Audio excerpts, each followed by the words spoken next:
Hello everyone, welcome to the warm-up, and it was disaster in Qatar, but it is pole position for Fabio Quartararo in Mandalika. Jorge Martin keeps up his great qualifying record with second place, and Pramac Ducati teammate Johann Zarco joins him on the front row in third place. It was a bad qualifying for Joan and Marquez, as they will start 18th and 15th, but we'll talk about them a little bit more later.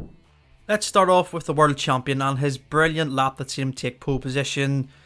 Fabio Quartararo looked completely different this weekend, more like the Fabio we have grown to know, and it seems that the Yamaha is really solid around Mandalika, as his teammate Frankie Morbidelli showed some real serious pace in free practice for the race simulations, but it was Quartararo's one lap speed that really counted. Disappointment for Morbidelli, as he could only manage 12th in qualifying after he crashed in Q2. It is a much needed boost for Yamaha and Quartararo, as I do think that the bike is naturally suited to this circuit. There isn't any long straights for the Yamaha to deal with.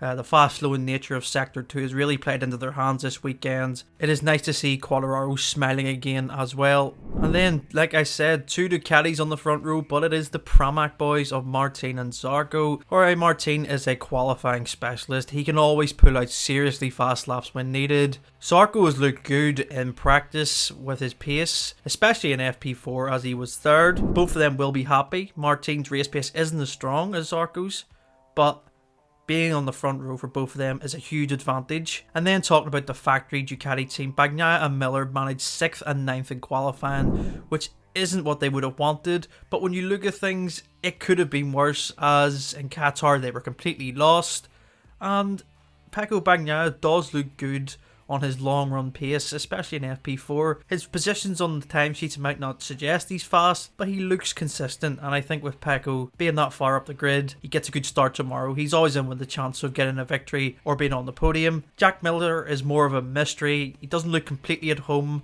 on the 2022 bike. The front end and rear end balance just looks a little bit off compared to the other GP22 riders. I think Jack is going to take the sensible approach tomorrow in the race and just try and maximise the best that he has from that GP22. And yeah, Bastianini will be pleased with 5th on the grid as he looks for win number 2 and in a row. And a big shout out to his teammate Fabio Antonio, the rookie, who made it from Q1 into Q2 and qualified 11th place. KTM, they have just went under the radar the whole weekend, and they've delivered another solid qualifying. Brad Binder is in 4th place, and I'm so impressed with the transformation of his qualifying pace compared to 2021 into this season. He'll be right up there tomorrow, and I think he's in with a shout of the win. Miguel Oliveira was in 7th, a good improvement.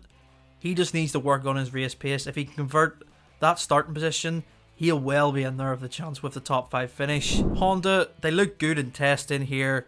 They look good on day 1 until Marquez crashed at the end of FP2, and that left himself and Pol Espargaro outside of the top 10.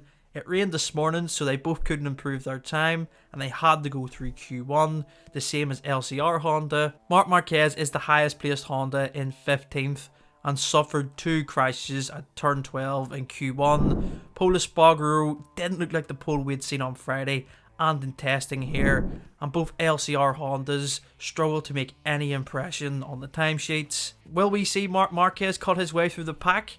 It certainly will make for an exciting prospect in the race tomorrow. Alex Rins was literally on fire in FP4, but he has good pace, and when it came to qualifying, he managed 8th. It was a disaster for Joan Mir. He has looked well off the pace yesterday and then suffered a crash in Q1.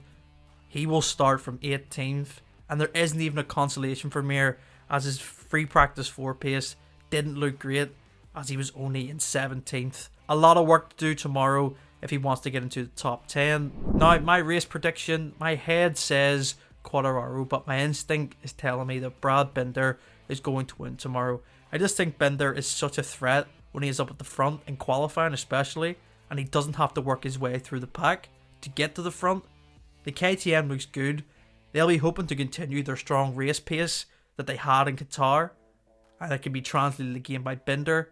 So they're in a real strong position for tomorrow's race. So that's my prediction.